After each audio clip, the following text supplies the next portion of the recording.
Are you ready? Yes, sir. Talk of the town, talk of the town. Take three. Take Yes, three. sir. The third week. We Got a lot back. to talk about. A lot to talk about this week. So we just wrapped up what week 8 of the Yes, season. sir. The halfway Uh, mark. Yes, sir. half the halfway mark, and I definitely think that teams are starting to separate. Starting to show their true colors. So let's start off with the Steelers and the Ravens this past week. Zeke, you can start off with your thoughts on it, and we'll just fill in from there.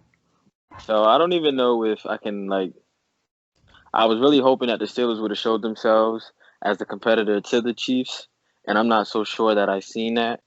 Um, I think Big Ben in the simplicity of that offense is going to really hurt them against a team that can actually like somehow score on that defense. But I think that they didn't show me anything where I'd be like, oh, they could compete for an AFC championship. If anything, it actually proved to me, oh, the Chiefs could beat this team because they also have a good enough defense to stop Big Ben when they really need to. So I wasn't really too surprised of what I've seen. I think Big Ben played a typical Big Ben game. You know what I mean? Like he basically Big Ben's gonna give you two turnovers a game. It's just whether or not you catch them. And the Ravens caught them. So it was very turnover written. Both teams didn't seem to wow me at all. Um, and that was really about it. Like Lamar, I don't know what else we got to do or talk about with Lamar. It's kind of getting old saying the same thing over and over again. Um, Eventually, you do got to throw the ball, Lamar, like to beat these big time teams. And yet again, he did not do it again.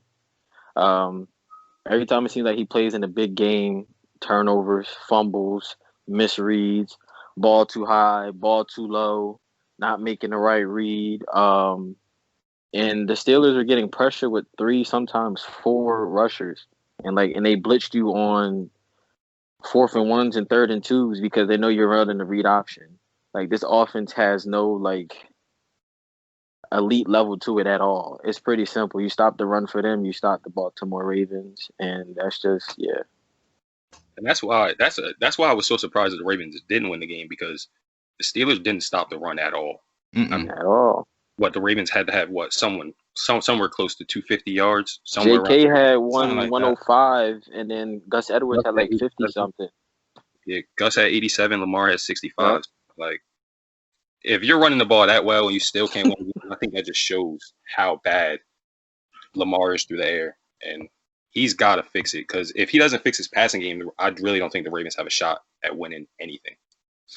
agreed. I Like I when you mean, look at it, his passing yards per game, like shout out Shannon Sharp. You know it's not over 200 for his career. Like his passing yards per game is not over 200 yards for his career.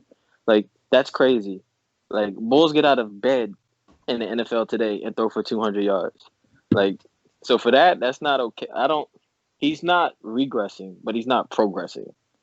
You know what I mean? Like he's here. But for the amount of talent that they surround him with, for the playmakers they have around him, that's not okay. Like, and it's almost I don't want to say it's a Cleveland Brown situation because John Harbaugh is a better coach. You know what I mean? So I don't want to say that, but it's more of a like, if the quarterback doesn't elevate that team, how good can they really be? probably the probably the most telling thing from me from that game was that final drive where they didn't put the ball in his hands and told him to go win it. That right there really shocked me because like it's kind of like you are the former most valuable player. Your team needs a play, and Unanimous. they gave it to everybody but him. They gave it to him for those final two plays on his own read and a power read. And like literally like those were his only two touches like that whole drive. So like it's kind of like what like is it the offense, which is why he isn't taking that next step even though it pretty says the same offense that he had last year. I mean, the only difference is they lost Hayden Hurst and didn't bring someone in to fill his role. But like, it's kind of like Hollywood Brown should have took that next step to be that And he got guy. to first get the You ball know? though. Like, Say and that that's one why more I time. think it's a mixture of both. I say he has to first get the ball though. You know what I mean? Like, it's a mixture of both. Like, you can't. They're not sorry receivers. You know what I mean? Like, you can't be sitting out here talking about some you gonna press Hollywood Brown. You know what I No, mean? Because like he's going to run right past you. exactly. So you got to get him the ball. And when you want to run the ball 40 times a game, if you're successful at it, okay, cool. But to do that consistently every week, almost every play, that wears on a wide receiver too. They don't want to run block all game, and then you expect them to get open and then catch a ball, and it's too much banging on their body for them to be sitting there consistently do that. And the play calling to me is just it has to get better. It's what 4th and 3, and you're on the 5 yard line, and you run Lamar up the middle Yeah. of a stout Steelers Yeah, defense. Like, did you really think you were going to get 3 yards on that? that was And they pointless. know you're running that. Like, so to me, it's a little bit of play calling. It's a little bit of Lamar. It's a little bit of it's a mixture of both. Like his development, I think, is really stalling this team. Like I think they win and they're competitive because the talent around that team, like is there. Like they have an excellent talent, but it's to get to that next step. To get to that next step where they need to go, like he has to elevate. Like he has to. There's no more excuses about it. You don't win big games, and when you are in big games, you don't play well. So it's not. Something has to change, and I think it really has to start with him. I wholeheartedly second that. Wholeheartedly. Like, and he can't keep talking like, oh, I want to win Super Bowls and I want to win this and I want to win that. But it's like those quarterbacks that won the Super Bowl, right? They have quarterbacks that I mean, those teams that won Super Bowls have quarterbacks that have made the play when they needed it to be made. It's 3rd and 15. Pat Mahomes makes the throw to Tyreek Hill. Like Tom Brady's going to take you on a game-winning drive. Peyton Manning, he did just enough to win the Super Bowl. Russell Wilson, he did just enough just to win the Super Bowl. Like these are the people that you have to beat to win. You know what I mean? Drew Brees, as much as I hate him, he's gonna get them either in field goal range or they're gonna score. Like Aaron Rodgers is Aaron Rodgers. So for you to be considered in that top of the top, that elite class, you got to start being elite, and he's not. Like as of his play this year, Lamar has been top 15, and I think that's really just being Yeah. like nice because he's a former MVP. Yeah, he's been average at best this year. Yes, Average at his very best. And I really wanted him to take that leap and me too. get to like coming to this season. I really thought that he was going to take that Patty like leap to like where like you couldn't do anything to stop him. Hmm. That is what I was hoping that he would do, to build off of last season. But he just I really don't know.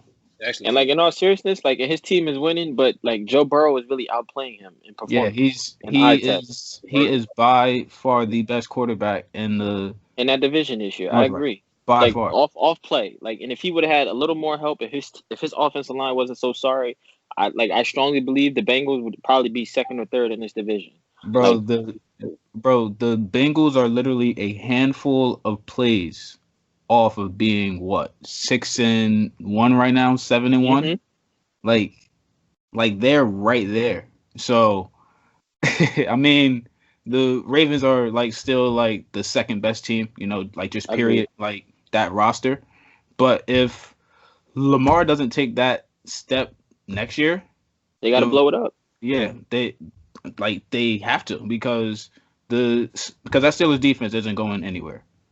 Nope. I'm gonna bet that the Steelers trade for a young quarterback to just step in after Ben so that they can keep that train rolling. The Steelers aren't going anywhere. The Bengals, we just said that they're right there.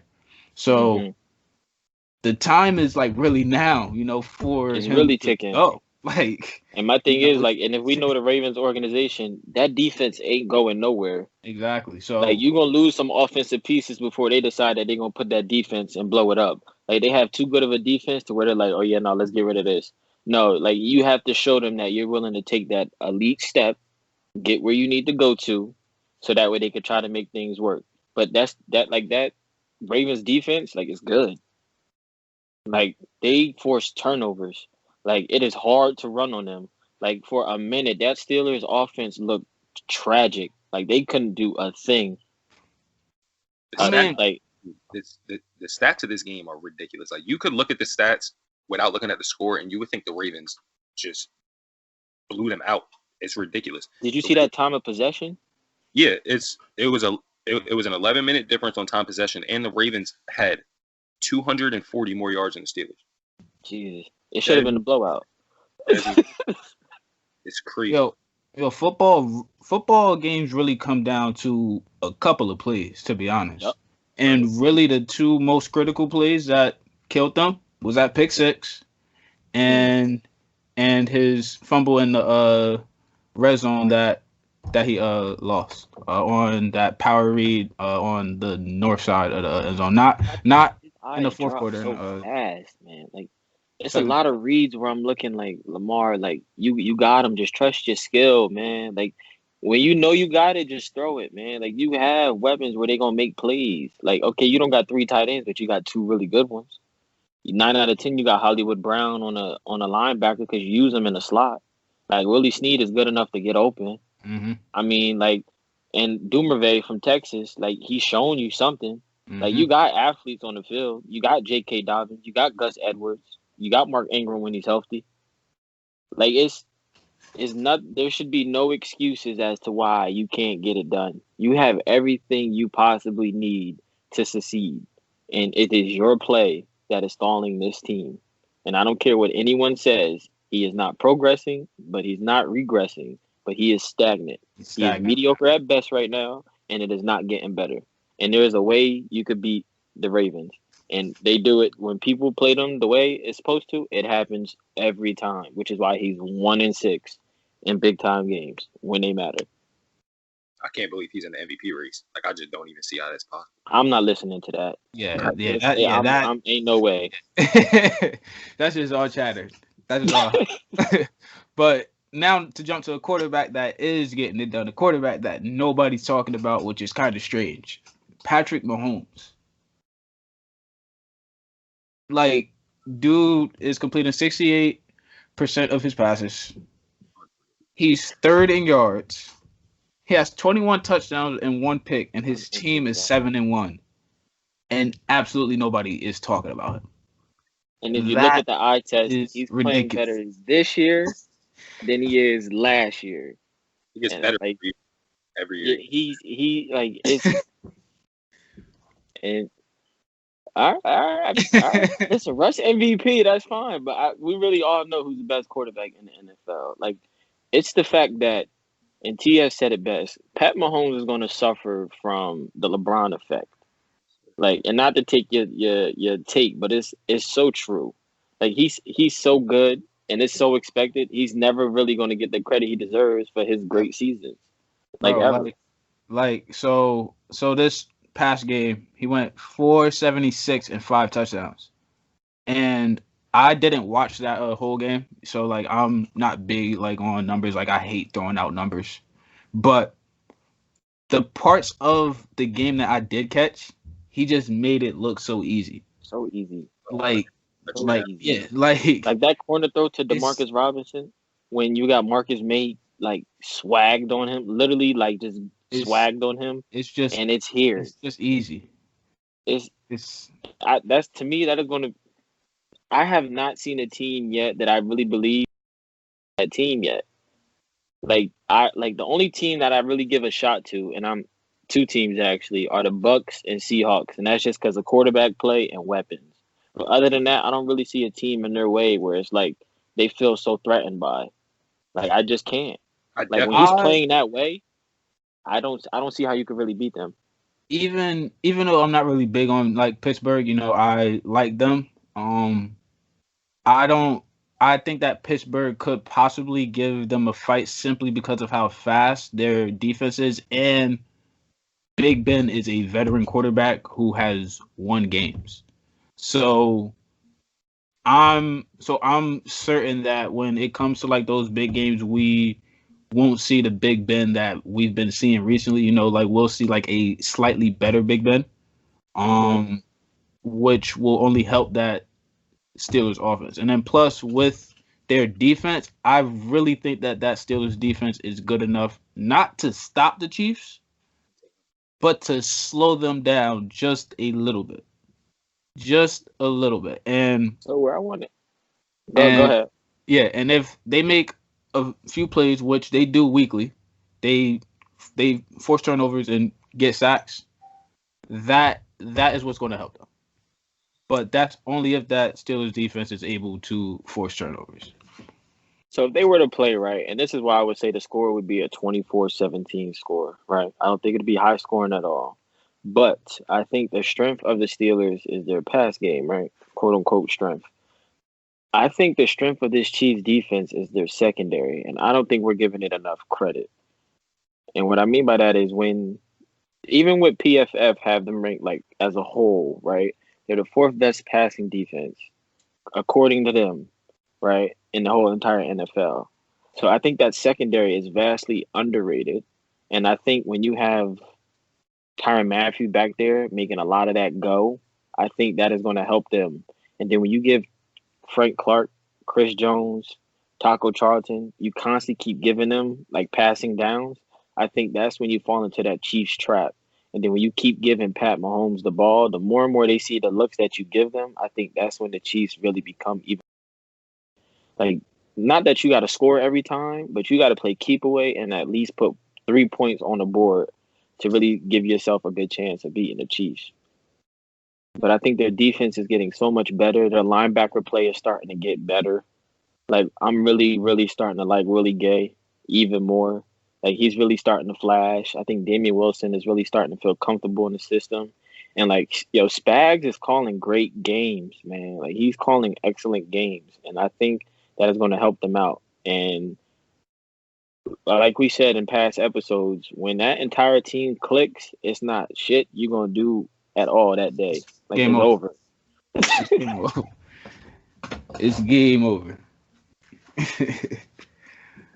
Yeah, so we got Patty, Russ, and let's jump over to the opposite conference in the West, in which we all thought that whole division had a shot to possibly make a playoff run, but that's looking pretty dead now. Yeah, it's dead Looking now. dead.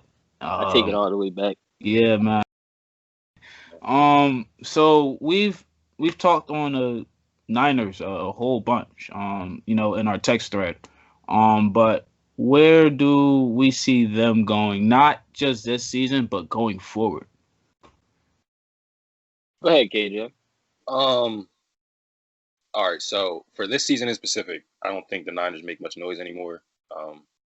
Lost their quarterback, lost their best players, and Bosa and Kittle, like all their best players are basically gone.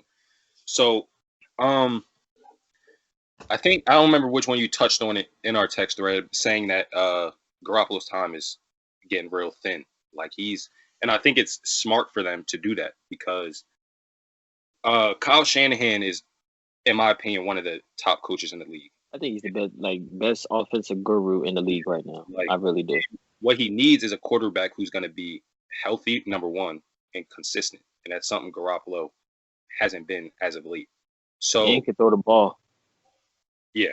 So a quarterback, like we talked about in the thread that I've been looking at, that who I think would be good for them. My top one would probably be Sam Darnold for the fact that he's young and they can build with him. The other name we were saying was Matt Ryan because that would work because they work together in Atlanta, which I wouldn't have a problem with either. But the way I'm looking at it is long term, and Sam Darnold could help you now and help you long term, and I think that would be a good move for them to do for sure. Just throwing it out there, pre-draft analysis, right? Because I don't think this kid would be drafted high. But if you give somebody Kyle Shanahan who he can mold and get them the play they need to, who has the big arm, I would not be surprised if they tried Trey Lance. I don't think this team will win much more games. So if they tried Trey Lance, I would not be surprised. But how I feel about the Niners, I think if you get the right quarterback piece, I think you go for it then, right? I don't once believe when Kyle Shanahan got there and looked at Jimmy G where he was like, yeah, that's our guy. You know what I mean? Like in the way they play called, in the way he would go about certain games. Um, my thing is you got so many like tools, right, that can play, and you got to use them in gadget plays because you don't trust your quarterback. Like I'm tired of seeing Debo Samuel take these little flick option jets and getting yards of it. Like get that man in space and let him work. Brandon Ayuk is a freakish athlete, man. Word up. Like it is times when you should be able to put George Kittle on the outside and let him go to work and have somebody throw him the ball. Like there's no way in the world that they should be dealing with having to go a three back system because he doesn't trust you. Like, will Kyle Shanahan like to run the ball? Absolutely, because that's just how he does it. But I'm pretty sure he would like it. Yeah, go throw the ball 35 times and win it for me. And he can't do that with Jimmy G. And he still got to a Super Bowl with that, which is Yeah, which is it. And I didn't like that they traded Quan Alexander. Like, I thought he was playing well. But I guess when you got Greenlaw and you got to pray for Warner at the end of this year, like, I get it. So I understand. And it just shows me that not that they give up on the season, but they're going to be okay with taking at least a top 10 pick because I think that's where they're heading. So, I mean, personally, I've been saying this for the past few weeks. I think that they should pull the trigger on the trade for Matt Ryan, like as soon as the next league year starts. Even though I'm not big on Matt Ryan, that year that he had with Kyle Shanahan was one of the craziest years I've ever seen. he Like deserved ever. MVP. Like he was absolutely wild in that year, and seeing how he played after he left, it was evident that it was the system. Mm-hmm. So I think that if you put him back in that system with a similar running game that he had that year when they had Coleman and Freeman like running all crazy, Yep. in San Fran, you got Mostert, you got Jarrett, you got Hasty. Like I keep a Niners back on fantasy. Like they're a guaranteed 10 Have points to. like every single week. Like I keep one on fantasy. Um, you got the run game, you got the target and Kittle, and then you also have weapons on the outside. And then the Niners have $83 million in cap space on IR right now. They have $83 million in cap space on IR. So it isn't like they're a bad team. They're just hurt. Like they just need an upgrade at quarterback, and next year we'll see them right in the thick of the race again. But And this this is year, why I got to give it to John Lynch, too. Like, the way they draft, and TS, like me and you speak on it, like, the way they they draft, draft it well. allows you to be able to go spend certain money on big names because Mm-hmm. of the way you draft. Mm-hmm. Like, that scouting department, that, like, they do so well with it. Like, John Hasty, really? Who is he? Now he's productive as hell. You know what I mean? Like, who would have thought George Kittle would have been as productive? Like, you got to give them their credit, which is why I think that if they were to go make that trade, you know what I mean, and somehow take on a salary, I don't think it would hurt that team that much because of how well coached they are, how well they draft, and like that Kyle Shanahan is going to put them in a position to win games. You know what I mean? So 100%. I like the Niners more next year, depending on quarterback. Like if you keep Jimmy G, I don't like you. I'm just gonna be honest. Like it's because he's not gonna do much for you. Like I think he's another one holding his team back. Like if that team actually had a quarterback, like they honestly probably might be the one seed in the NFC right now. Healthy. Healthy, yeah, Healthy. like healthy. Because like besides the one game versus Seattle where they got blown out, but like if you look at all the games, they've been in them. Mm-hmm. So I think it's time for Jimmy G to go. I think you either go in the draft, get one, and have Shanahan groom them, or you go with Darnold or Matt Ryan, and you just gotta get the ball to your weapons. Like this has been a bad week for quarterbacks. Like Oh, it's been bad.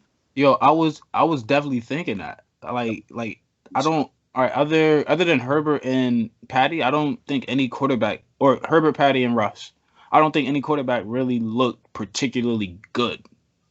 Like decent, yeah, but none were like really like that good. And it's really starting to be Pat and Russ, everyone else. Like that's how it's really starting to look right now, and it's sad because it's like the NFL thrives off quarterback play, and it's like I think that it's so even in the NFL now that teams can disguise certain quarterback play. But like when you Hmm. watch games, your eye test to tell you everything you need to know. and there has not been good quarterback play this week, like at all. Not at all. And to go to a game that really featured two quarterbacks that didn't play well, but still in the West, the Rams and the Dolphins. Did that game shake your perception of the Rams, or is that just being chalked up to that being a bad week? I don't hinder that against the Rams because when you look at that Super Bowl performance, who was the defensive coordinator? Brian Flores. Mm-hmm. So like he has McAvey's number. So I'm not even really going to chalk that up to more so the Rams having a bad week. When you look at that game plan, it was beautiful. Like it was beautiful. It's perfect defense, perfect special teams, well coached football. Don't turn the ball over to her, and they won the game. Like that's what that week was. So it was a perfect storm for the Dolphins. I think the Rams are still even when they were coming back in the game, they still looked like the physical Rams running the ball. Jared Goff made certain important throws on third downs. So like I wouldn't completely say, oh, the Rams like look bad. They just ran into a perfect storm that week, and it just so happens to be that Brian Flores was calling the plays for that team again. So, I mean, I definitely think the Rams still make a playoff push, but for the Dolphins, I feel like it was the perfect first game for Tua. Like it was the perfect way for him to come into the team and just get like a groove going with the offense. As many plays as the defense made, I'm not saying Tua looked magical out there or anything, but he didn't look horrific. And for your first NFL game going up against a defense like that, because the Rams defense isn't anything like sweet. So if you play against a defense like that in your first game and you're able to get the win, I think it does wonders for Tua's confidence and for the Dolphins in general, because they could still make a push to win that division easy. That's facts. And can't take away the touchdown though, because Devontae Parker took one. But like they won that game and he was a no-show. Like Jalen Ramsey did what Jalen. First two plays, Jalen Ramsey did what he had to do before he went out with an illness. So it was like, and you still, like you move the ball. Like what I like about Tua is his accuracy, right? Which I think is going to help him because he's only 6 foot. So I think the thing with Tua would really have to be, because I think that defense is going to be for real. I think the more time that they get, the more Brian Flores puts his stamp on it. I think that defense will be for real. So it's I'm not going to say Tua has to be a game manager, but he's going to be in a situation, just make the right throw, put us in a position to win, don't turn the ball over. And I think that's how Brian Flores is going to play it right now. For now. Well, Tua, like now he's jumping into getting ready to make a playoff push. At 4-3 right now, they're literally a half game out of 7th place. So there's really 4 teams that are fighting for that final 4, or for that final spot. We got the Dolphins, the Raiders, the Broncos, and the Browns. The Browns currently have it at 5, or the Browns currently have the 7th seed at 5-3. The Broncos are 3-4. Raiders and Dolphins both 4-3. Who do you guys see getting that 7th seed in the AFC? Raiders. Why the Raiders? I think Derek Carr has been playing great, and I think Gruden has been coaching great. There's the reason I like the Raiders because so the 2 teams that it would be for me would be the Raiders or the Dolphins. And the only reason I'm taking the Raiders over the Dolphins right now is because I just feel like there's a little more experience there. Like you said, Tua just got thrown in there. So I'm not too sure if he's going to be able to lead them. And I feel like the only way they get into the playoffs is if they take that lead in the AFC East over the Bills. I don't think they get the wild card spot. And that'll depend on how well they're playing. I think they either play well enough to win the division or they play mediocre enough and they won't make the playoffs at all. I personally think the Dolphins are going to get that final wild card spot. I get it over the Raiders and Browns. I'm looking at their schedule now. They got the Chargers. They got the Cardinals next week. Chargers, Broncos, Jets, Bengals, Chiefs, Pats, Raiders, and Bills. In this list right now, I see 1, 2, 3, 4 guaranteed wins. I really see 1 loss, if I'm being honest. I see 1 guaranteed loss and the games versus the Cardinals and Bengals and the Bills, I think, are toss up. So they'll probably go 2-1 out of those three. So in these final 1, 2, 3, 4, 5, 6, 7, 8, 9 games, they're gonna. I think that they could go 7-2. I want to go Browns but they're not. I I don't think I I don't. I just don't have Baker Mayfield Yeah, doing doing I his just job can't. to get them there because like he has to do more now that he lost Beckham and Chubb. I mean, Chubb coming back is going to help them big time. Actually, I think so too. It allowed them to play ball control a little more. yeah, that'll help them. But when it's time to make plays, like similar to how it is with Jackson, like we can't. I don't think that Bake is built to make those plays when he has to. Hell no, he ain't. That's why he don't make them. Like because he would have been making them if he was. I want to give the Browns a chance because it's like when you look at the defense, right? They play well. When you look at the offensive line, they protect well. When you look at the running back room, it's productive. Like Jarvis and Rashad Higgins, like the receiver room isn't bad. Like it's great when you have Odell. When you lose him, like it's okay. That tight end room is stacked. Like David Njoku looks good again. He's starting to look healthy. So it's like I really want to give them a chance because it's like everything that's getting put together now. But when I look at Bake, it's just not happening.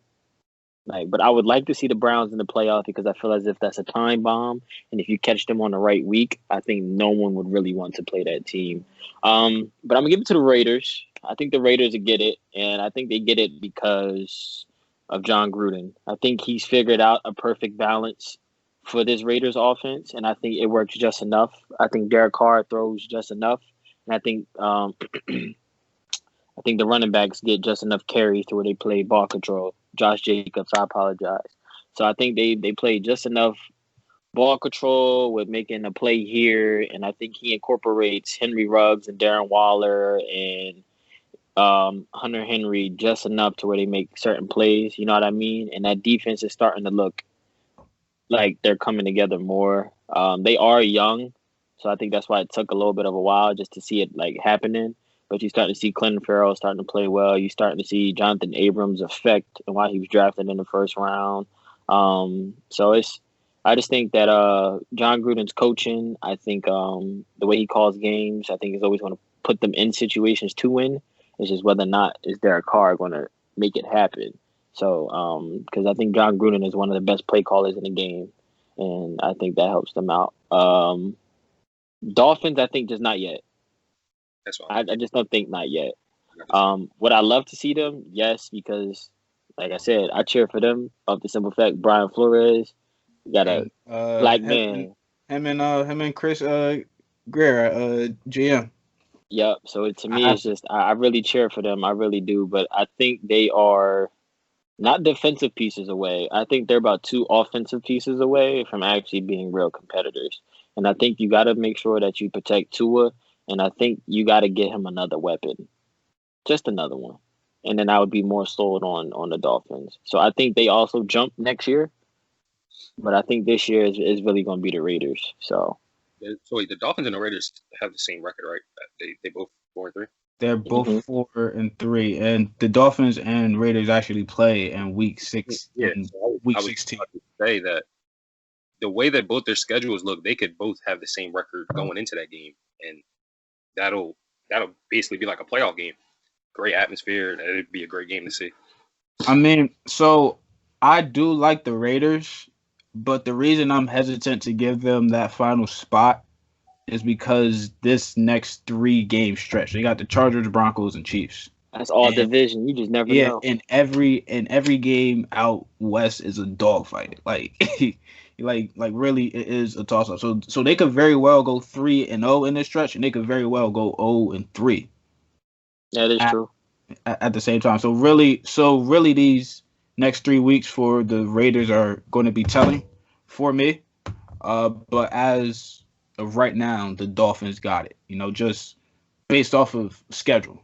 I think that the Raiders I actually think the Raiders go 1-2 in this 3-game stretch. You know? But after that, they could easily run off the rest of their schedule. The only game I see being a problem, obviously they play the Chargers and Broncos again, but I only see the Colts being a game where they could automatically lose it. But even that game, they're home, so they could win that game. I like the Raiders in the next 2 weeks. I think because Anthony Lynn is going to screw it up again, and I think the Broncos are hurt.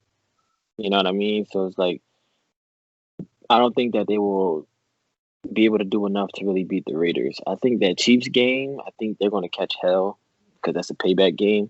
So I think I have them going 2-1, and then after that, I have them beating the Colts because when you look at the Raiders, they normally play up the competition, and then they also play down the competition. Like when they're playing the big teams, they normally play well, and then when they're playing the bad teams, they normally somehow either just win or they lose. So I like in an offensive league, I really just I want to give it to the Raiders because it's like they have John Gruden, and it's just I just believe that he's just gonna put the in. So I really think the Raiders will get that spot. So just to clarify, we think the Broncos have no shot to come back from their 3-4 record. None. Mm-mm. Von Miller would help, but he hurt. So it's just Mm. I wish they get a quarterback too. Like I really do. I actually like Drew Lock. Yeah, Unlike his inconsistencies. I mean, he's young. He's Yeah, definitely he's got a lot to and learn. that and he's just coming off a shoulder sprain. So That's true.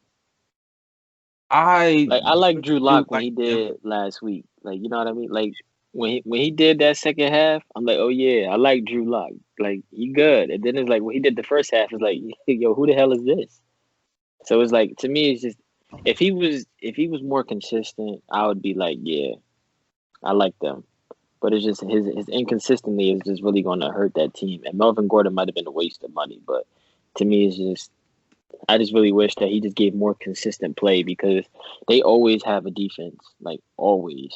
Mm-hmm. And I don't care who you are, that's going to keep you in the NFL game at all times. So he just needs to get a little more consistent because I like the swag he plays with. So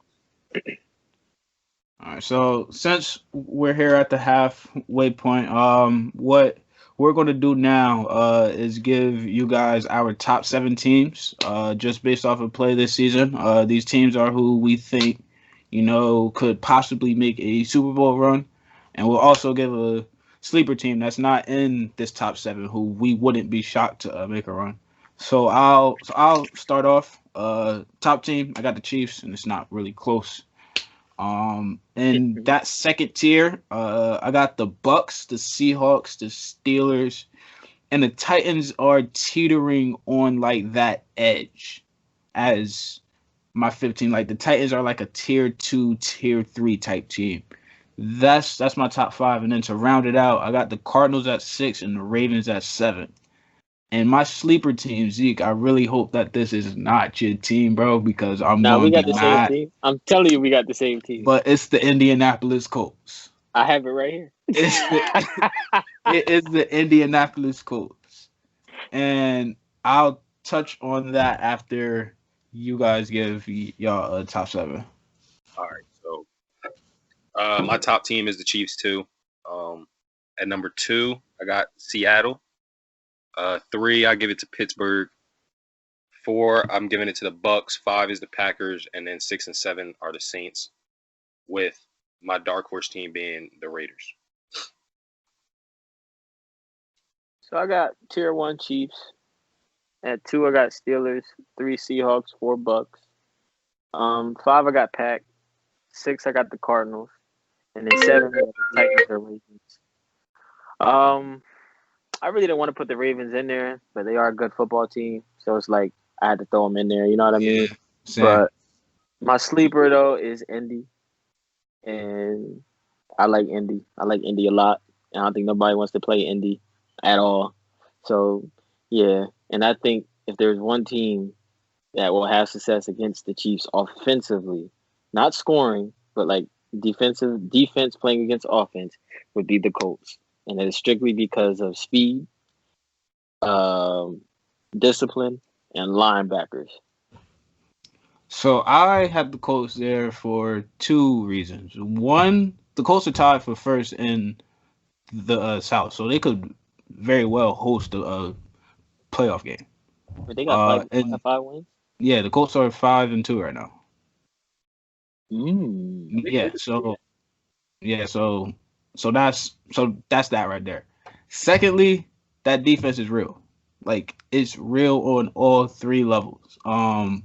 And we saw the Colts actually beat the Chiefs last year on Sunday.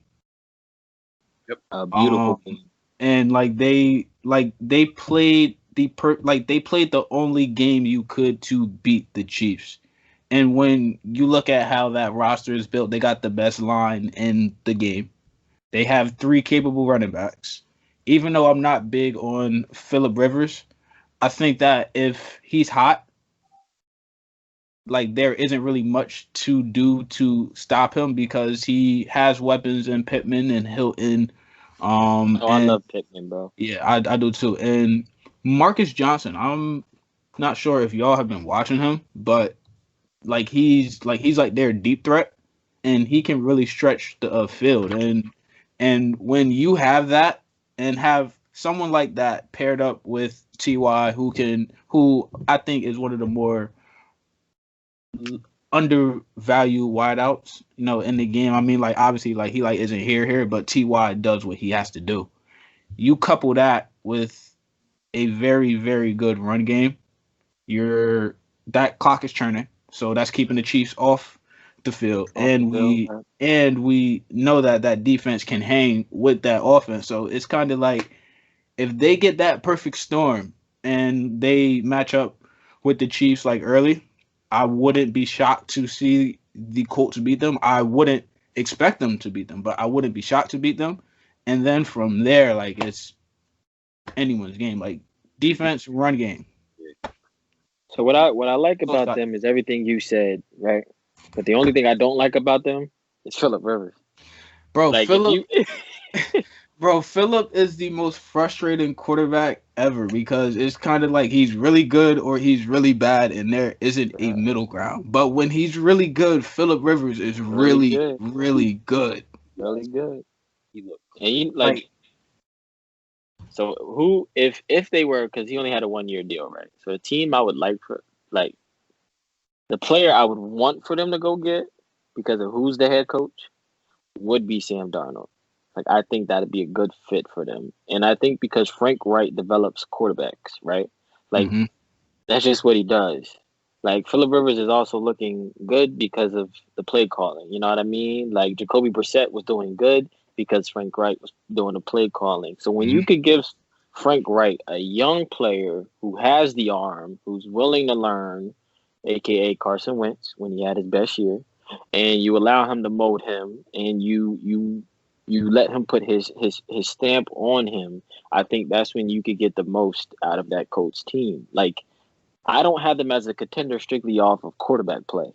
But if they had a quarterback, I would be like, absolutely. Like they are a contender. So I would just like Sam to go there because I think Sam's a good player.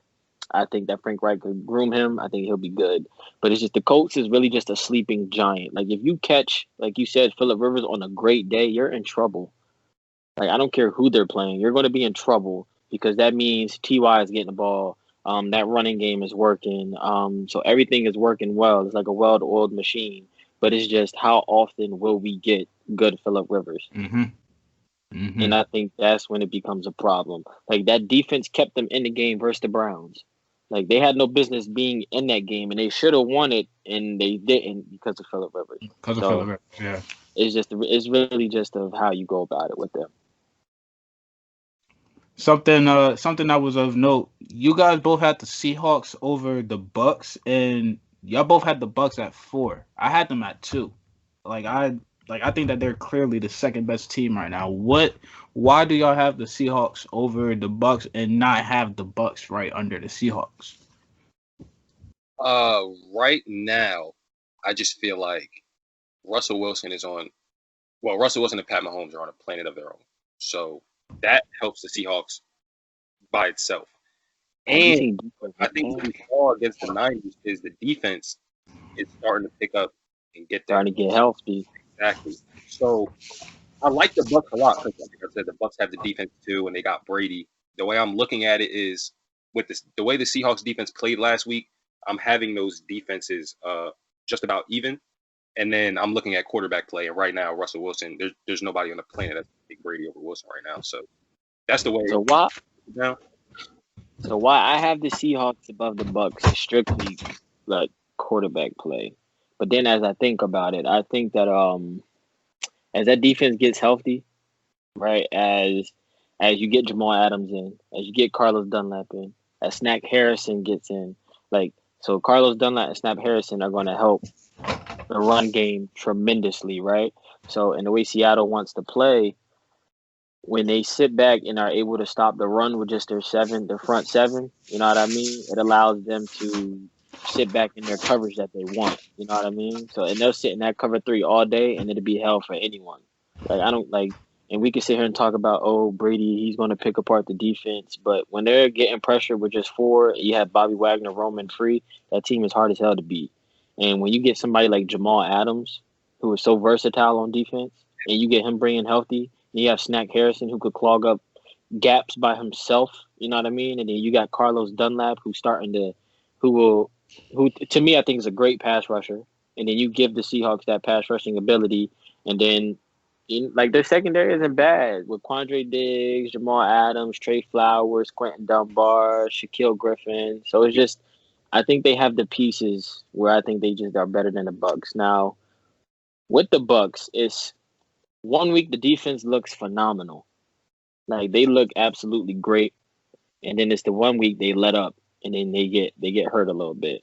Like Daniel Jones, if he wasn't such a bum, like if he would have played any better, I think they probably would have won that game. The Giants definitely should have beat them. Yeah, so I think there's a little vulnerability with the Bucks that the Saints also exposed, and that like they sometimes tend to show. So it's just really just and I just like them because Russ is just Russ. Like him and Pat are on some demigod shit this year. So it's really just quarterback play for me. So I love the Seahawks. I love Russ. I love everything that they're doing up there. But the Bucks just signed Antonio Brown. The Bucks also haven't been healthy all year. So we haven't. That is true, but we haven't seen a healthy Bucks offense this year, and a healthy Bucks offense prior to signing AB, we thought was a top 5 offense. So now when you pair a healthy Mike Evans with a healthy Chris Godwin, and now you throw in Antonio Brown, you got Gronk still, you got 2 capable running backs. I think that offense is going to reach Kansas City type levels because Brady's starting to do it. You know, like so my thing with them, right? Brady looks really good right now. And then this is why if they were to play. Go ahead, TS. And then on top of that, even though that defense does have off weeks, I have confidence in Todd Bowles to go out and call a good game every week. And Antoine Winfield is really good. He is a difference maker back there. And I think that when the Bucks get in like those big games, I think that he's going to be that guy to make that play to put them over the top in that game. But that is why I have the Bucks over right now. Because he gonna be guarding Tyler Lockett. So you're going to have to. I really do believe they'll see each other in the NFC Championship game. Oh, absolutely. It's just, with me, I think that they have the pieces to take away Brady's, how he likes to run his offense. You know what I mean? I've seen Jamal Adams take Gronk out of a game twice. Mm-hmm. So you have the piece, right, that'll take away his safety blanket.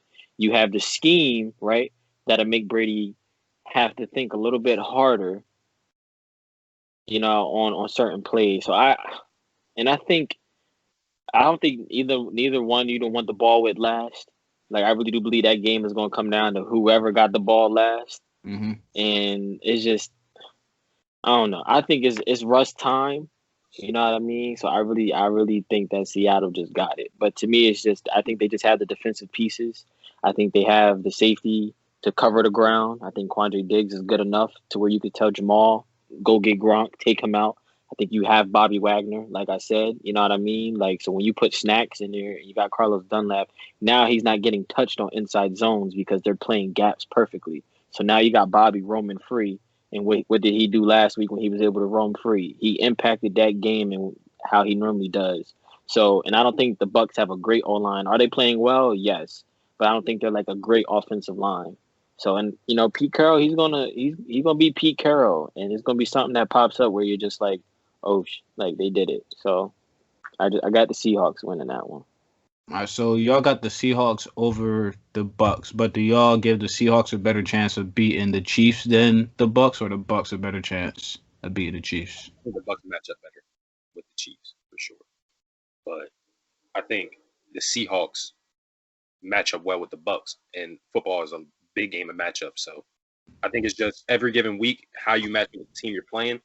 Um, I really do like the Seahawks and Chiefs Super Bowl a lot. I think the Chiefs win that game just because I don't think the Seahawks can. I mean, Russ can definitely match Patty's like offensive, Firepower. yeah, firepower. But They match, but does the play calling match? exactly, and that's a big thing. Coaching is going to play a big difference, and the ability to get a couple stops in that game is going to be huge. And I think the Chiefs can get more stops than the Seahawks can. Fair enough. Absolutely. 'Cause if Fair enough. if you don't get the pat early, if they were to meet, like if he's comfortable, it's going to get. I don't think it'll get ugly, but it's going to be a long night. Like no matter what you show him, it's not going to matter. And it's the same thing with Russ. And I think Spags, the way he aggressively calls the defense, I think they will put just enough pressure on Russ, even if he does complete under the blitzes or whatever. But Russ is going to know he's going to get hit all night. You know what I mean? Like that offensive line for the Chiefs, like if Pat gets sacked twice, it's because he done did some stupid behind running backwards and doing all that other stuff. You know what I mean? So it's really, I like the Bucks to match up with the Chiefs strictly because of firepower, right? But the Seahawks, I just think that they match up better with the Bucks, like KJ said. So it's a Bucks Chiefs Super Bowl would be, I think, a moneymaker. I think that's probably what everyone in the NFL wants to see. Mm-hmm. I think that'll give Pat his chance to really take it from Tom. You know what I mean? Like to where it's Pat Mahomes, no more conversation about Tom. And then I think it's also Russ's chance to really also take it from Tom if they were to meet in the NFC Championship game. So, and then we also got to give Tom his credit for his greatness that we even still talking about him at 43 years old. Yeah. Sitting here talking about two young studs wanting to take the throne completely from Tom at 43 years old. So, Absolutely. And really, just the last thing I wanted to touch on briefly here. Y'all both had the Packers in y'all top sevens. I didn't have them at all. I am really starting to lose faith in the Packers for two reasons. One, their run defense, and two, they don't have any weapons at all. So I'm interested in what you guys see in Green Bay. Like is it strictly off of A-Rod that he's there in that top seven, or like is it something else? Mostly, and it's because I feel like it's definitely because of A-Rod, and I know A-Rod can go win you games. that's my only reason. Like, I'm not even going to comment on this. And like I look at other teams comparing them to the Packers and A-Rod. Like I heard you guys throw the Ravens in there, and like I haven't been impressed with the Ravens. Like, and the Ravens are going to bend it or break on Lamar Jackson. If the Packers have to bend or break on if the Packers have to bend or break on Aaron Rodgers, they're probably going to win. In that sense. So that's the way I was looking at it. Would I rather have this team with this quarterback, or would I rather have the Packers with Aaron Rodgers? And a lot of the times I'm going with Aaron Rodgers and the Packers. Fair enough. Fair enough. All right, so to wrap up our football talk this week, KJ, you're going to kick off our quarterback rankings. All right, so my top four, honestly might be my top five, but my top four is the same as last week: Patty, Russ, Rodgers, Brady. I got Watson in at 5, Carr at 6, Tannehill at 7, Breeze at 8, Herbert at 9, and Burrow at 10. Rounded out with the two young guys. I'll Joey jump B. in. I'll jump in. So this week, I kind of changed tiers, like 1 and 2. I'm at that top tier. It's just 2 now. Patty and Russ, like 1A, 1B. I really don't care how it's split as Pick. like yeah, honestly, as long as those two are in that top tier, it's cool. If there was a Three, redraft, they go on 1 and 2. yeah, easy. Okay, right. 3, I'm gonna go Rogers. 4, I'm gonna go Watson. 5, Brady. 6, Kyler. 7, Justin Herbert. And I was really thinking about pushing Justin Herbert over Kyler, but it's kind of like the Chargers aren't winning, but it isn't Herbert's fault. But it's kind of like he just has to do like a little bit more to like kind of help that defense from folding. But Herbert at 7, and then to finish this list, 8, I got Ryan Tannehill. 9, Joe Burrow, and 10, Derek Carr.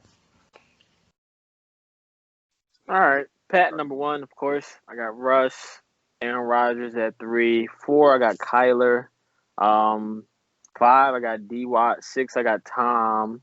7, I got Matt Ryan. I like the way he's been playing. I really do. 8, I got Joe. 9, I got Ryan Tannehill. And for my 10, I got Justin Herbert, Drew Brees, or Teddy Bridgewater. You gotta pick one. You cheating. Okay. Teddy Bridgewater.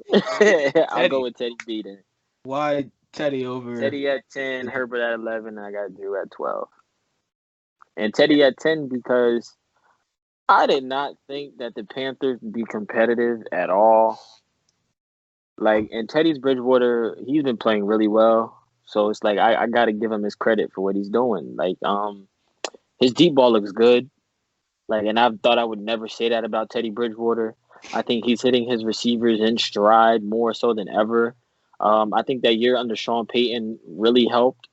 You know what I mean? And then him playing those 5 games with that kind of team really gave him that confidence. So I think when you get a little bit of learning and then confidence, you get what you're getting from Teddy Bridgewater now. I just wish he looked at DJ Moore a little more. Absolutely. But I think that he's doing well because DJ Moore probably would help him even more than what they have going on right now. So, but I like Teddy Bridgewater the way he's been playing now, and Lamar is not in my top 13. So yeah, I just had to say that.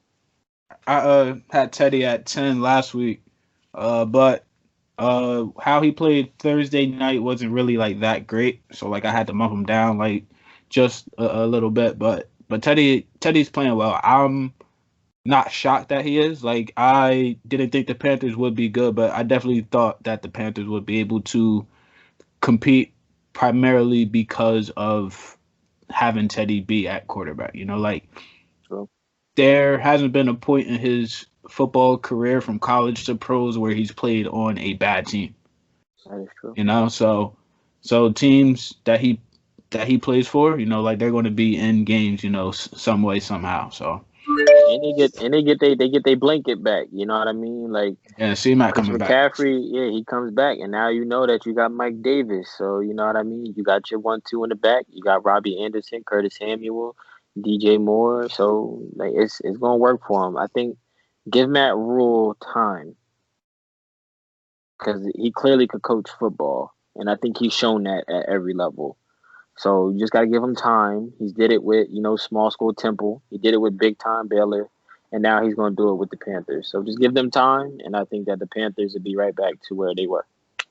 Real quick, the Panthers are 3-4 right now. They're 2 games back of the 7th seed. Do y'all think that they have any chance of possibly making a playoff run? Who was the team you said again? The Panthers are at 3-4. So now currently the Bears, the Rams, and the Saints hold those wild card spots, and I think the Bears have 3 losses. The Bears might have 3 losses. They got 3, 5-3. Yeah, so the Panthers are just 1 game back in the loss column. You guys think that there's any chance? See, now I feel like this is the same conversation when we were talking about all 4 West teams getting in. I just think it comes down to how the Bears play. And because I'm not too sure of the Panthers schedule off the top of my head, but yeah, I feel like they'll get. They still got to play the Bucks twice, I think. Oh, they still got to play the Bucks twice. They play the Chiefs this week once. too. They got to play the Bucks once. Chiefs. They got to play the Saints one more time. That I know for sure. Game though. Yeah. I mean, the Panthers definitely could get it. It's just really got to see how it all plays out. They're definitely capable of getting it for sure. I think for organizational point, don't get it. I think you don't go get it. I think you don't tank, but you win just enough to put yourself in a position to draft somebody that's going to help your organization. So, like, don't go win 8 games, but at least win 6 or 7. You know what I mean? If you win 6 or 7, that sends a message to the organization that, you know, like, we're not here tanking, but we're just still a few pieces away from competing. So I think even though they could get it, I think as an organizational point, you don't get it. So if we somehow see that Christian McCaffrey needs to go back on the IR again in about 3 weeks, I would not be surprised. You know what I mean? So it's just like I think they have a bright future, and I think they need to really prepare for the future. Like it's too top heavy right now for them to really want to compete with the team that they have. So I think you just wait a year. I mean, now that we really think about it, the Saints are old, the Bucks are old, and the Falcons might blow up. So the Panthers could take this in the next 2 years. So interesting group there. Very interesting group. So that wraps up our football talk of the day. I know we got some basketball to talk about for sure. So, all right, because obviously we got to get into the big Sixers talk that we were having in our chat yesterday. But first, I want to ask you because I threw the Warriors trade for Vooch out there on our last episode, and I saw another hypothetical of something else that they could do with their number 2 pick. So right here it says Golden State may be able to land Ben Simmons if they take on Al Horford's contract and trade Andrew Wiggins and the 2nd pick. I don't know why the Sixers would even listen to that because I don't think they would necessarily draft somebody at 2 that they would. They could get Melo. I was about to say it. Melo. They definitely could get Melo. And Al Horford actually wouldn't be a bad fit in Golden State. And neither would Ben. But if they pull that off, I still don't think the Sixers would say yes to that, but that would be a good move for both teams. I think that the Sixers would be losing that deal, though. I think that's like, not that Ben is the equivalent to Giannis, even though I think Giannis is vastly overrated, but I think that's what the impact would be, right? You don't got to worry about Ben shooting anymore. You can just allow him to be a point guard because you got Steph, Clay, and they're able to space the floor out. So I think if I'm Ben and that's ever brought up to my attention, send me there. I don't care what you got to do. Send me there if it's brought to his attention. Like TS, I think that works for both teams. I do. I think it allows it to be JoJo's team. I think it puts you in a position to draft Melo. You know what I mean? A point guard who doesn't need to absolutely score, who can hit an open shot. You know, so it's not too much pressure on JoJo having to do everything. But you get a point guard who can just run the offense for you.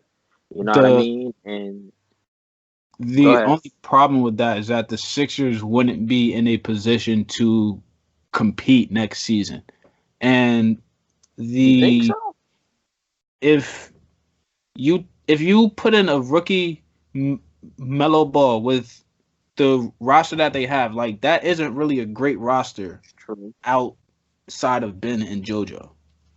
So now you're taking Ben and putting him with a rookie with a roster that's not really that great. I mean, they'll still make the playoffs, but they weren't really in the talk to possibly win the East, for real this past year. But they wouldn't even be close to that. So if you're Houston, do you make they would be closer to the Pacers tier than they would be the Raptors. The only reason I would disagree is that we wouldn't know how the Sixers would look. We're accustomed to seeing Ben Simmons and Joel Embiid and how weird that Sixers offense looked, and that was with Brown behind the helm. Now you're bringing in someone like LaMelo. I'm not saying LaMelo Ball is going to be a superstar in year one, but he's not going to go out there and play like a regular rookie would. He's a good point guard. And he's going to make plays his rookie year. And you give him someone like Joel Embiid. Now Joel Embiid, the paint isn't going to be clogged. So now you can have Joel Embiid be that true post presence. You have a Hall of Fame coach in Doc Rivers. And you got Daryl Morey in the GM office. So it's not like the Sixers roster is just going to stay as is. And I'm glad you said that, because when you get Daryl Morey, right, there's going to be shooters on that Sixers team. So it's like you're not going to be like stagnant with just post play. You know what I mean? So I'm pretty sure he would surround Joel Embiid with shooters. Like, not for nothing, like Tobias Harris isn't bad, but he needs space as well. And you can't give him space when you got JoJo, Ben, and Tobias on the floor. So I think if that was to happen, I think that you would see more flowing of offense, because then it's like there's more space for everybody to operate with. So, and then like with Melo, I think he's a pure point guard. You know what I mean? Like, I think him and his brother share that quality. Like, if you watch them, they just make it happen. Like, they have high IQ and they are great passers. So I think like it wouldn't even be too much on him to really have to do anything extra besides just run an offense. So, and I think that's why that would fit good. And if I am the Warriors, and if they get that, yeah, I think that causes problems for the West in the league for a very long time. Absolutely. Because not only are you getting someone else who can bring the ball up, because you still got Steph and Draymond. So you're adding another ball handler, but Ben is versatile on defense too. And a top 5 defender in the league. Can you imagine Clay and Steph just running baseline all damn game? You could just switch. Like, it's crazy. That would be crazy. The only reason I keep bringing up these Sixers hypotheticals with Ben Simmons or Joel Embiid is because I really don't see them two winning together in Philadelphia. That's the only reason I keep bringing it up. I think it gets broken up this year. I don't think so, man. I said next year, but like, to me, trade rumors don't happen if GMs aren't talking about it. Like, that means there's a conversation going on to where Daryl Morey's either picking Ben Simmons or he's picking Joel Embiid. And knowing him, he's probably going to flip a coin and decide that way. So it's like, where I want to see Ben go is wherever Ben gets his own team, right? I think if he goes to the Warriors, I think Steve Kerr maximize him as well. But I think we don't get to really see full Ben Simmons until he gets like either A, with a good coach, or B, his own team.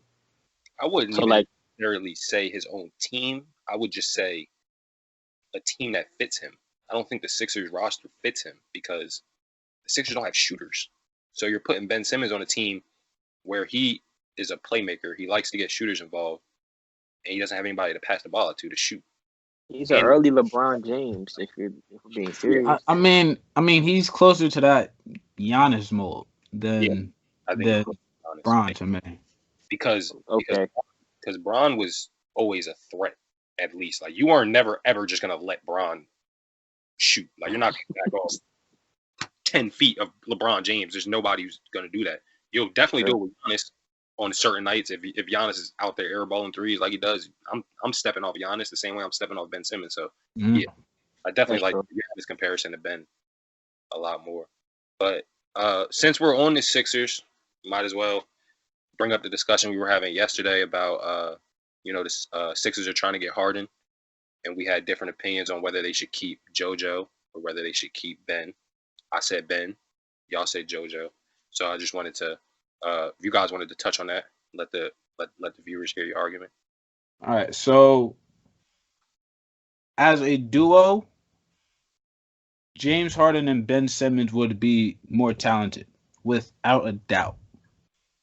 But Ben and JoJo would be more effective.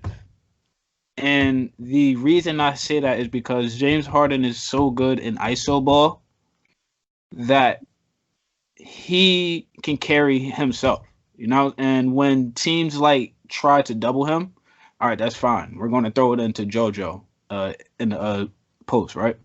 If you were to trade JoJo and keep Harden and Simmons. When teams try to take Harden out, now it's kind of like, all right, Ben, you have to go make this play, right?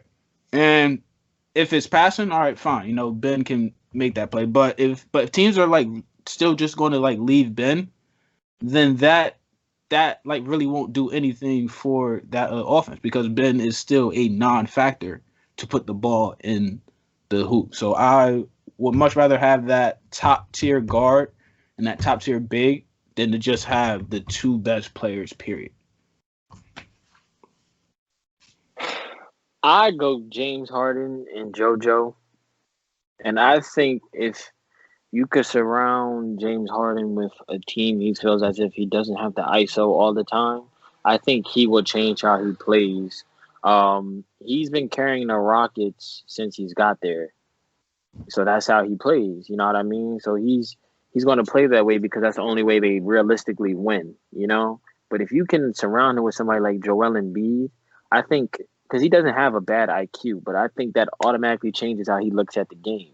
Like he can 100%. realize, oh, all right, I can still get my 30 right without having to dribble, make this move, do that move, this, that, and the third. Like him and Joel Embiid in a pick and roll would be scary as hell. And then that means that if he was to go to Philly, I mean Tobias Harris and Ben Simmons would have to go to Houston. So it's just like being that you would have Joel Embiid and James Harden in a pick and roll, it's really a less LeBron James and Anthony Davis. And I think it gets more effective because James Harden is more of a perimeter scorer than LeBron. And Joel is a little more dominant in the paint as to where LeBron and AD are more, they just buckets. They just go out and get buckets. But effectiveness, I think that'd be more effective. And then you have somebody like Doc Rivers. So the Sixers are going to play defense. So to me, I just think that would be more effective if you go James Harden and JoJo, and then you send Ben and Tobias to Houston. And you don't got to give up no draft picks. I think if you go player for player, I really don't believe you have to go draft pick. So, and then also how I see it is with Harden, Ben would just be a little bit better version of Westbrook, and we saw how that fizzled out. I mean, even though it wouldn't be in the same system, it's kind of like the two like really didn't fit like either. Like they both need the ball in their hands to truly be that guy, And while JoJo needs the ball too, it's kind of like, all right, if Harden misses, JoJo can get that board, and then put it back. So like he like doesn't like always need it, as well. But I mean, like obviously like having the ball in JoJo's hands would be great too. But that's just how I see it. I mean, the Sixers and he need like to lose some weight. Yes, he need to lose weight. Too. He need to take it serious. Sixers wouldn't go wrong with either because like both would be top tier duos. I would just rather Harden and Joe than Harden and Ben. I think for basketball purposes, I think what we all would like to enjoy would be James Harden and JoJo, right? Because then that makes that team good. And then if you send Ben to Houston, that team good. So for basketball purposes, I think we all would like to see that way happen. But can't go wrong with both. But I would just like to see that way happen. All right, so obviously I'm big on Ben and Harden. I'm gonna try to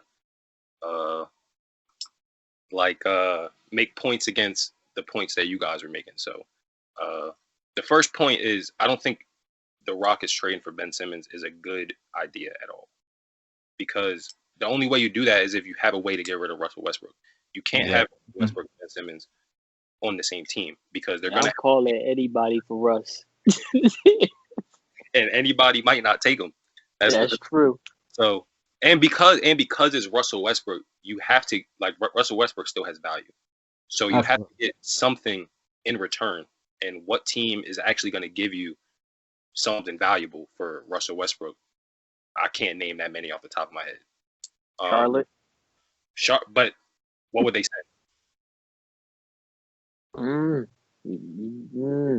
There's not that many names you could say. So it's like, but to the point of yes, I think TS said what? Yeah. Just to chime in real quick, what if the Pacers were to send a package of Miles Turner and Vic to the Rockets for Russ? Vic. And is that after? There's not a 3-team trade, right? So Nah, that'd be see, after. see, here's the thing, right? The only way I would like the Rockets to get Simmons is if they're able to get rid of Russell Westbrook first. That's the Like, main. yeah, like that is the real key to this. So, So I think you do call the Pacers then, because Vic don't want to be there. So he already don't want to be there. So listen, and let's make a trade. But You the got a and small market. You need ticket sales. We give you Russ. but Give us Vic. is that the direction that Houston wants to go? Because Vic is looking for a max contract, and he's looking for somewhere that he can stay long term. And is that that is so. so? That means you're building. So that means the core of the Rockets is going to be Ben Simmons, Victor Oladipo, and Tobias Harris. In the Western Conference, I don't think that's ringing any bells. I don't think a lot of these teams are not scared of that. No, it's exciting, but no, it ain't doing I mean, much. it's definitely exciting, but like, say at the end of a game, me personally, I'm putting the ball in Victor Oladipo's hands. But at the end of a game, Oh yeah. you're putting the ball in Oladipo's hands. But in the playoffs, you're going up against people like LeBron, AD, I Lucas. mean, but we have to be real. The Rockets weren't really winning with Harden either. So, Exactly. So, and I think the I way mean, so right now, I think Harden and Westbrook is better than Simmons, Oladipo, and Harris. I And if, don't. and if the Rockets couldn't win with that team, I don't think that they win with the other team. if I mean, we really have to see how the Rockets are going to play first off, because they're throwing out a whole different system. Like, we don't know how they're going to play. We don't know how they're going to look. Same with Philly. So I mean, if they're going to try to come out with the same system they had last year, then I would probably take Ben, Vic, and Tobias in that system. But if they're playing regular basketball, then obviously I would take Harden and Russ over. But I think with the West, you have to consider that at least. Like, I don't know if you make the move, you know what I mean? But if you get Tobias, Vic, and Ben, I think you get competitive, I right? And I mean, think, go go ahead. ahead. No, go ahead. I just think that, like, you weren't winning with James Harden and he's 32. You know what I mean? You weren't winning with Russ and he's 32. So it's like you get younger, you got a new head coach, you got a new GM, you get players that buy in, and then you go from there. Like, I think not that you blow it up, because if you get those guys, you don't urgently become sorry. You know what I mean? You may Mhm. not be like fourth seed good, but you're gonna be like fifth, sixth, somewhere in the seventh. You know, so I think in a time where they literally let go Daryl Morey, when you know what I mean, that was James Harden's guy. When you just got a new head coach, that was James Harden's guy. So I think you just go in a different direction. I think he gave you enough organization, you know what I mean, where you give him the proper respect of, putting him where he wants to be. And if that is the case, I think you send him to Philly with JoJo, and you allow Ben, Tobias, and let's say you do trade for Vic, you allow them to grow. So How much time would they really have to grow though? Like how old I, is this? a How old? year, I think after a year, you would really know. I mean, KJ, to counter your point of like that trio not really putting fear in the West Heart, those three are like they aren't like old guys. So like the Lakers are going to be there, the Warriors are going to be there, but they're getting up in age. Who else? The Yo, Clippers.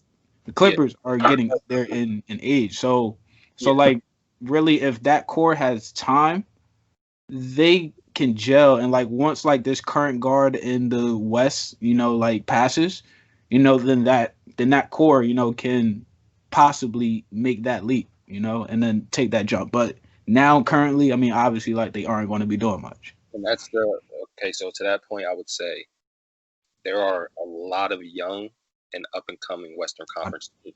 The Pelicans and the Grizzlies are What top the two. what? And if you give the Rockets Harris and Oladipo with Simmons, you'd really like for the next 2 to 3 years. I would say they wouldn't even. I don't think they would even be in championship talks because the Lakers, like you said, those top heavy teams are still going to be there. Hmm. I Even don't when think they have to be in championship talks. I think they just have to be competitive to send a message. Hmm. You know what I mean? Like, I think that they would struggle to make the playoffs in the West. I think they would be one of those teams on the 7, 8 seed, like might not make it because even right now, if you put those three together, the young teams that I'm taking, like you still got Denver. I'm easily taking Denver over that team. I To me, probably Denver's a lock, though. I think Denver's a Yeah, top 4 yeah. lock. yeah. Okay. And so then even on those lower teams, I like New Orleans over them. I like Memphis over them. And even in the way Phoenix is going, I might take Phoenix over them. I just don't like. I don't. Those are just three names that if I'm a GM, I'm not like this is what I want to try to build around. That's just not. I think if you get Ben Simmons, you need to go a certain way, and that's shooters. It's not like Victor Oladipo and Tobias Harris should knock down shooters in their own. And we've seen Tobias struggle in playoff games. So now if Tobias is struggling, now you're putting all your weight on Victor Oladipo and Ben Simmons to do your scoring. It's not like Ben Simmons is just knocking down threes and giving you 30 a night. So now you're really focused on Victor Oladipo. And is Victor Oladipo that guy that's going to get you through the Western Conference? No, I don't think so at all. That's just the way I'm looking at it. That's true. Fair enough. But So, even so, back to the Ben and Harden thing. Yeah, I just think it's better, one, because it opens the floor more. And that's what kind of game the NBA is leaning towards. Open space, running. I feel like if you have Harden and Embiid on the same team, you still have the ball in Harden's hands too much out top, in my opinion. Like, obviously, you're going to run plays to get Embiid the ball in the post, but Harden has to have the ball. Yeah, it's like Harden on the Rockets was give Harden the ball and let Harden do what Harden does, and teams were able to key in on that. Now you put Embiid on the team, and I feel like that relieves a little pressure off of him because they have to worry about the post. But I feel like if you have Ben Simmons, now you have another ball handler. You can take the ball out of Harden's hand and you can let him move off ball. You can let him create offense in different ways.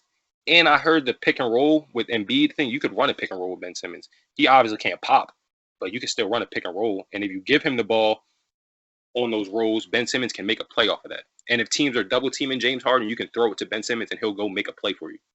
So I just feel like the offense would be a lot smoother. They would be able to get out and run a lot better. And even so, Ben Simmons has a higher ceiling. So even after you lose Harden, That is true. it's to build around. He's young.